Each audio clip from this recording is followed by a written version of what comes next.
The Feast Finders Adventurate, a kingdom celebration, tabernacles, and the last great day. This adventure is part of the Feast Finders collection and can be found in our 3-book series on Amazon. Link is in the description. Enjoy! The shimmer returned, and just like that, their next adventure began. The kids blinked. Bright sunlight warmed their faces. Around them, people were busy building small shelters with branches, fabric, and ropes. Fruit hung from the walls. Laughter echoed through the streets. "We're in a village," Drew said, looking around. "But what are they building?" Zeke pointed to one of the leafy shelters. "Those are booths, temporary homes. It's the Feast of Tabernacles." A woman nearby tied a bundle of grapes above the doorway of her booth. "To remember how God cared for us in the wilderness," she said kindly. "We live in these for 7 days to remember how He dwelled with us." Kids carried palm branches. Families prepared food. A sense of joy filled the air. "God didn't just rescue His people," Ava said, smiling. "He stayed with them." Zeke nodded. "And this feast is like a giant thank you party, a celebration that He's still with us." The wind stirred again. In a blink, the village shifted. The streets grew quieter. The crowds were gone. A single star shone bright in the sky. Zeke squinted at a nearby stone marker. "Bethlehem," he read. "We're still in a village, but it's a different time now." The kids followed a soft light behind one of the homes.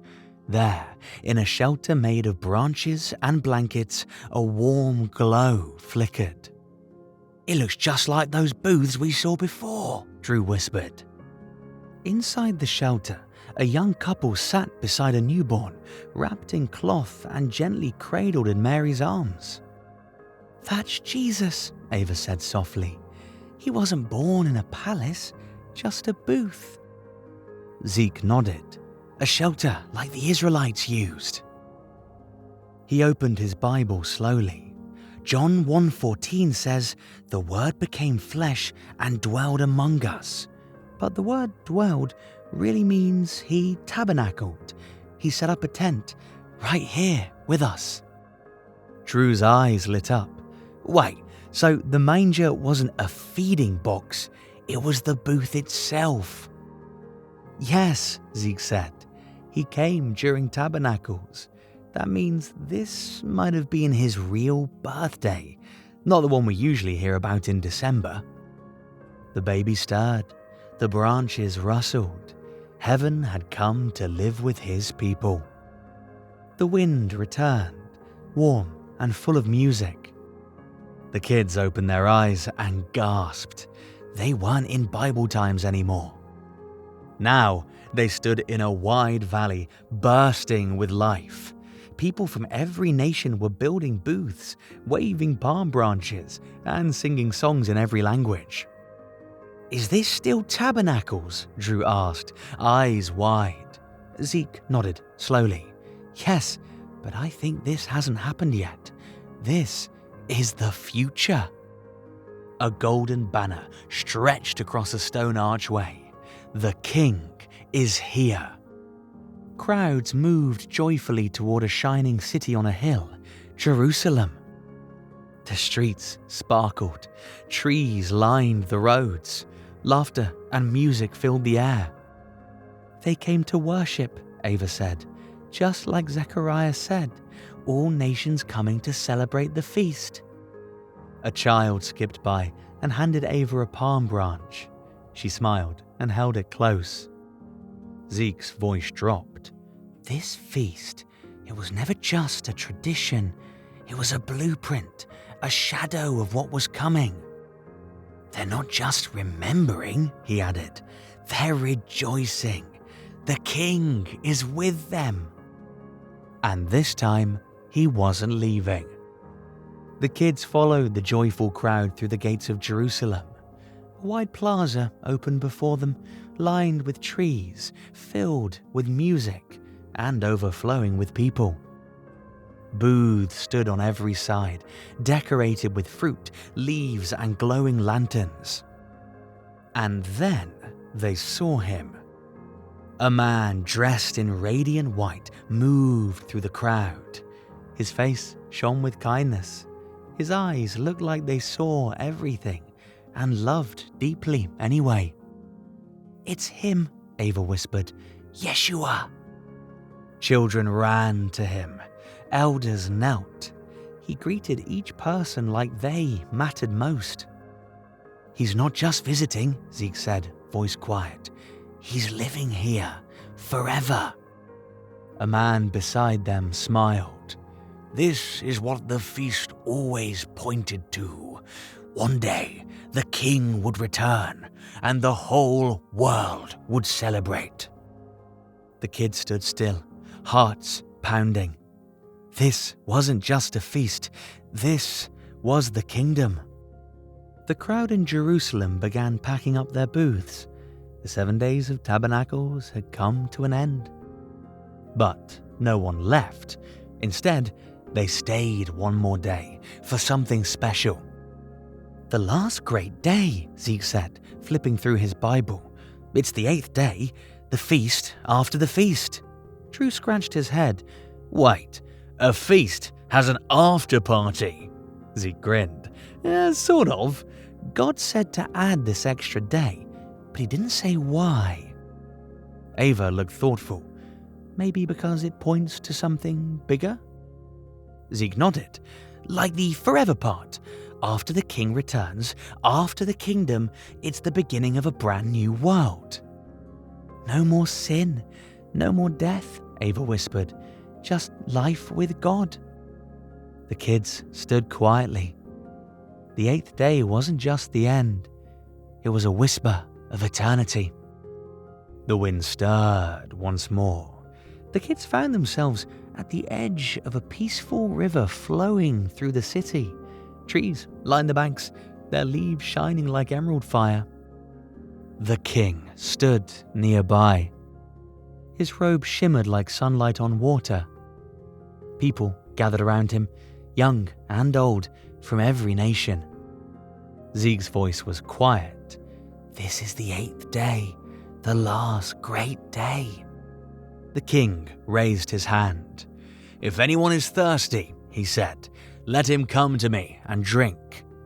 Ava blinked. "That's what he said in the temple, remember?" Drew nodded. "And at the end of the Bible too. The Spirit and the bride say, 'Come.'" Zeke smiled. He's still inviting people, even now. The king looked toward them, toward everyone. "Come," he said again. "The gift is free. The life is forever." The water sparkled. The wind whispered. The invitation was still open. The wind faded, and the feast adventure came to a close. The kids landed back in their clubhouse. Autumn light poured through the window. Paper leaves rustled gently overhead. "Let's build one," Ava said, eyes shining. "A sukkah?" Drew asked. Zeke nodded. "Yeah, a little booth, just like the ones we saw. A place to remember that God still wants to live with us." They ran outside, gathering blankets, sticks, fruit, and string lights. Together, they built a small shelter in the backyard, part tent, part fort, part celebration. By nightfall, their sukkah stood proudly under the stars. It was wobbly, wonderful, and just right. Inside, they placed their Bible, a plate of snacks, and a hand-painted sign that read, "God with us." The lanterns glowed overhead as they sat inside, smiling. "This feels like home," Ava whispered. Zeke nodded. "Because it is." Zeke flipped open his notebook. Inside were drawings, notes, and memories, one for every feast they'd seen. "The Bible came alive 8 times, he said, and each time we got closer to the truth." Ava smiled. "Passover, unleavened bread, first fruits, Pentecost, trumpets, atonement, tabernacles, True added, and the last great day. Zeke nodded.